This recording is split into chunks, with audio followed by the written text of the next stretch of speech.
O Barroco foi o período do século XVII marcado pela crise de valores renascentistas, gerando uma nova visão de mundo através de lutas religiosas e dualismos entre espírito e razão. A Europa do século XVII reflete a crise religiosa do século anterior. O homem europeu se vê dividido entre duas forças opostas, o antropocentrismo e o teocentrismo. O barroco é a estética que reflete essa tensão, ou seja, o embate entre fé e razão, entre espiritualismo e materialismo. Um dos pioneiros e possivelmente o último dos gênios de valor universal nascido na Itália, Gian Lorenzo Bernini ajudou a criar um estilo que se tornou internacional, o barroco. Ele nasceu em Nápoles em 7 de dezembro de 1598. Morreu aos 91 anos e serviu com obras geniais a 8 papas. Foi considerado por seus contemporâneos como o maior artista europeu e uma das mais importantes personalidades de seu tempo. Não era apenas arquiteto, mas também escultor e pintor.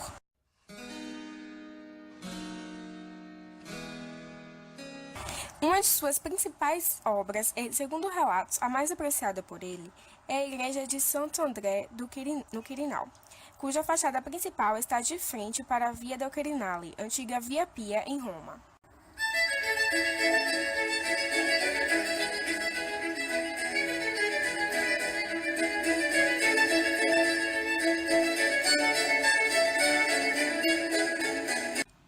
Esta é uma igreja titular em Roma, construída para o seminário jesuíta no Monte Quirinal e dedicada a Santo André.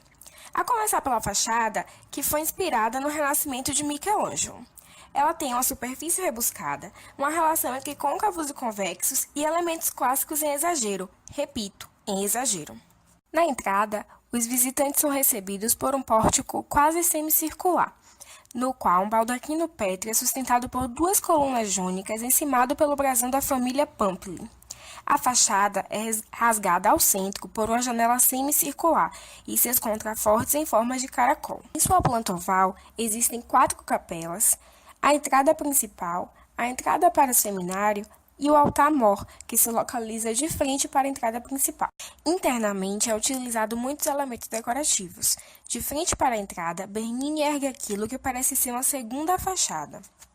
2 arcos conduzem a capelas que, apenas recebendo luz através de janelas estreitas situadas sobre os respectivos altares, apresentam-se bastante escuras. Desse modo, o visitante é forçado a concentrar toda a sua atenção na capela-mor, onde o seu olhar é direcionado para a imagem de martírio que, enquadrada por 2 anjos de estuque, assume para o espectador o caráter em todo semelhante ao de um cenário de teatro. A iluminação, por uma fonte de luz oculta, realça o efeito teatral da ascensão dos anjos ao céu. No centro e no topo da igreja, há a pintura de uma pomba. O ouro dourado da lanterna cria um brilho como se o Espírito Santo estivesse realmente acima no âmbito celestial.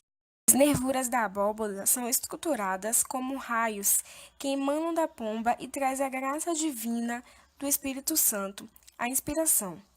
Mas também levam os olhos para cima, onde as estátuas brancas de homens e meninos, anjos. A cor das colunas e as combinações de diferentes tons de pedras usadas na construção têm cores de terra.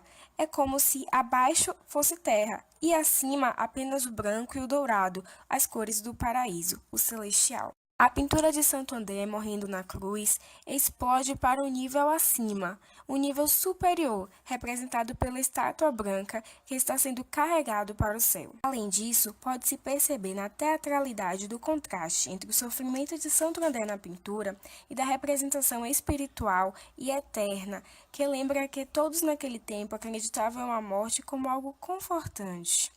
Um descanso para o corpo, de acordo com os jesuítas. É uma espécie de combinação de cheios e vazios, de luz e sombra, de escultura, arquitetura e pintura, um trabalho de arte e completa teatralidade.